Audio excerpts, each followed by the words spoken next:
Eastern Michigan with a 7-3 lead. Bonus points victory from Derek Hillman at 197. Eric Olenowski, Joel Godet, glad to have you with us here at the Convocation Center. We bump our way up to heavyweight. 19th ranked Gage Hutchison is the junior, about 285 pounds. He will go up against Jacob Cooper, the sophomore for Michigan State, who's wrestling up big time.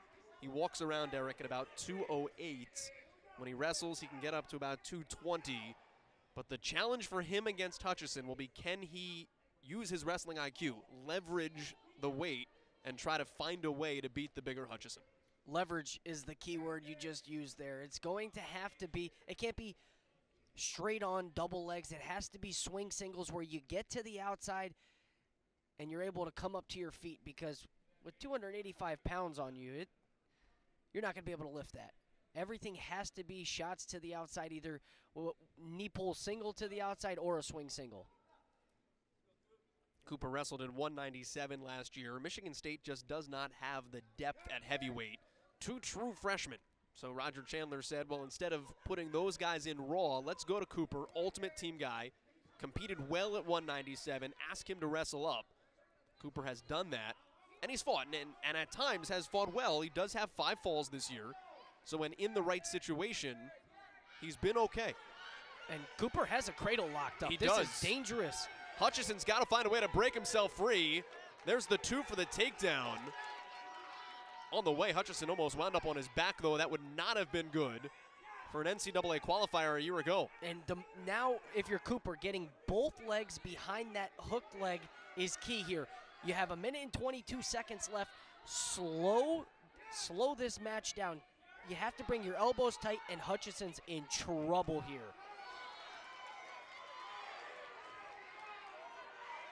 Hutchison using that right arm. He does not want to wind up on his back. He's in good shape now. He's able to get his hips up. To get out of that deep cradle, only giving up a takedown, that's a victory in itself right there for Hutchison. Here's a question, and Hutchison is one of the more athletic guys at heavyweight, but how much at this weight class does a sequence like that take out of you early on? It's all in the forearms there, and you're going to see it later on in the match. Squeezing that forearms, that's like a fighter holding a chokehold in the UFC or MMA, and you see those arms, the punches start to slow down after that because they get to jello. So his forearms are burning right now. We stalemate back to the middle here with 24 seconds left. Now, all of that being said, this is a 1-point matchup, and Hutchison is a guy that can score, and score very quickly. 7 falls this year, a couple of tech falls, couple of major decisions, 23 wins for him. We talked about this earlier, so calm. He's always calm. That's the demeanor you're going to see whether he's in a fire or he's in the third period down by 2. Take a look at Gage Hutchison, and this is what we talk about. Can score, can beat anybody. The Midlands earlier this year, not that his name was not out there, but boy, did he ever make a statement when he finished 4th in that tournament. And you look at some of the guys he's wrestled. There was 4 top 20 guys right there that he had an opportunity to wrestle. Takes 4th place, but more importantly, coming for Jacob Cooper, unable to return Hutchison. But just getting the experience out there in Midlands, that's the key. That's where the size comes into play, by the way, when 285 pounds stands up, and Cooper does not have a way to get him back down. And now we're tied again here at 2. Hutchison is such an interesting guy, though, because he has the Midlands, and then we saw him at the Mid-American Conference Tournament last year when he went out really quickly, got into the NCAAs at large, which was a question mark for him. And then as good as he's been this season, his last couple of times out, he's lost 3 of his last 4. So which Gage Hutchison do you get on a night-in, night-out basis? Consistency has to be a key, and this is what happened. Another stall, and again, he just got pushed out. That's just being a smaller guy. That's what Roger Chandler's questioning right here. He's saying you're calling the match one way for another match, and then you're pushing straight arm pushes shouldn't be a stall call on Cooper. It should be a stall call on Gage Hutchison, because the way that the rule is written is if you're not allowing him to get back to the center of the mat, then that's stalling on you because you're dictating the pace of the match and you're dictating it towards the out-of-bounds line.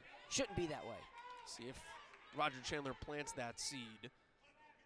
In the meantime, Hutchison has himself back in front, so that early cradle has gone by the wayside for Jacob Cooper.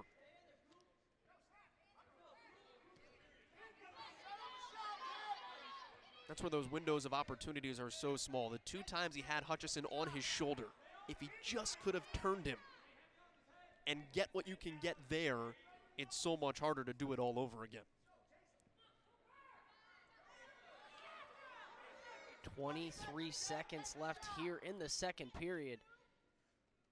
It is worth noting the riding time point is at 1:01 in favor of Cooper.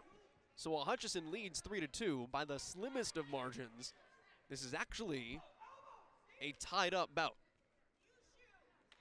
So Hutchison is going to have to take down Jacob Cooper again here, or maybe pick up another stall. They'll go neutral. Roger Chandler just said that. It's 3-3. Don't worry about the score. We have riding time is what Roger Chandler just said.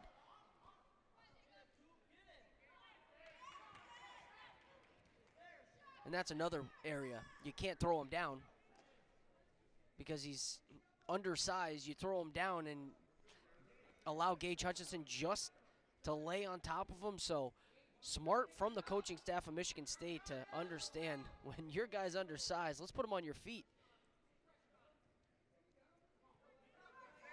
Take me inside the mechanics of this, though, as well. Just how difficult is it at 220 pounds to fight a guy who's 60 or 70 pounds your senior?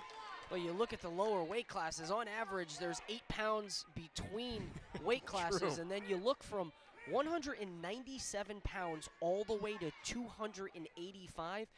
This is an opportunity for college wrestling to sneak in one more weight class. I think that would really help these 215, 230 guys because you're cutting down anyways. And Dustin Fox would cut from 330. He was a former NCAA champion for Northwestern. Could you imagine a Dustin Fox cutting from 330 wrestling a Jacob Cooper? I don't think Jacob Cooper wants to imagine that. Yeah, and the equivalent would be if Noah Gonzer stepped in there at 174. Yeah. It's not going to happen. It would be first-degree battery and assault. 36 seconds here. We are tied up at 3. That riding time point is still in Cooper's favor.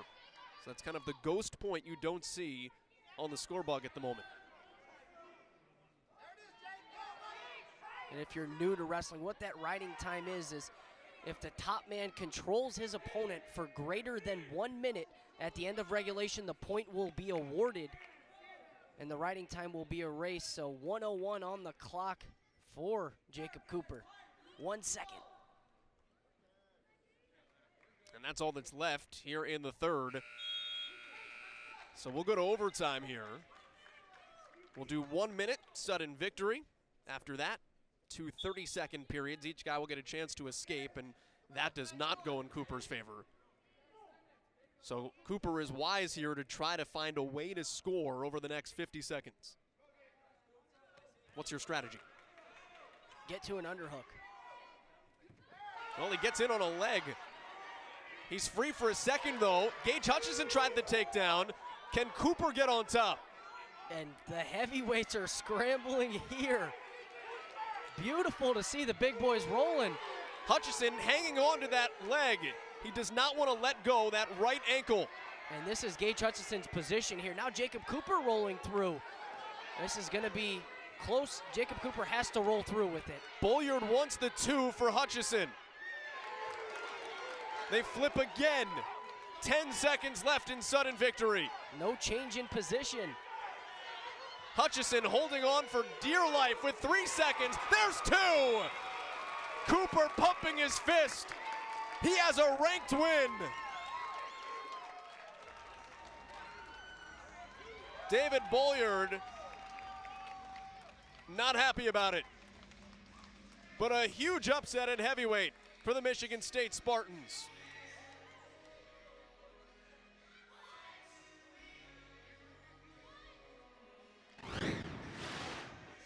you see her position doesn't really change. Gage Hutchison stays locked in the crotch there.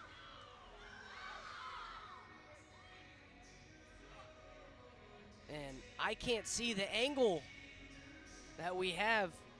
We'd have to look at it from the backside. Was the ankle or leg hooked? Well, we just heard desperate cries from the Michigan State fans in the crowd. The heavyweights are both still out on the floor. And they're going to the monitor to review exactly what happened there. And I'd give it if Gage Hutchison doesn't stay locked in the crotch. But I'll give you this stat as well. Shane Reisner has not overturned a single call that he has made this season, so this call's staying. That call is confirmed. And Hutchison will come back to shake Cooper's hand. A huge victory for the former 197. Taking one for the team and going up to heavyweight. And now we drop down to 125. This was one of our big questions coming into the day. And